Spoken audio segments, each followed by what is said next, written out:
কেউ মারা গেলে আমরা কি বলি? ইন্না লিল্লাহি ওয়া ইন্না ইলাইহি রাজিউন।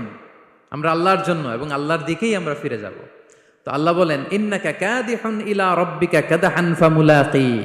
হে মানুষ, তুমি তোমার রবের কাছে পৌঁছা পর্যন্ত কঠোর পরিশ্রম করতে হবে, তারপরে তুমি তোমার রবের সাক্ষাৎ পাবে।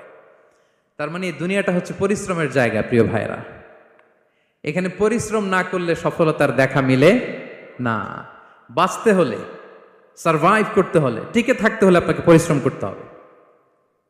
এই পৃথিবীতে কেউ কাউকে জায়গা করে দেয় না, এখানে জায়গা করে নিতে হয়। ঠিক কিনা বলেন? আপনি যদি পরিশ্রম করেন, পরিশ্রমে যে ঘাম ঝরে শরীর থেকে, পরিশ্রমের ঘামে জন্ম নেয় সফলতার বীজ। আপনি যখন হাড় ভাঙ্গা পরিশ্রম করবেন, এই পরিশ্রমে যে লোনা পানি বেরোবে, যে ঘাম বেরোবে, এই ঘামেই জন্ম নেয় সফলতার বীজ।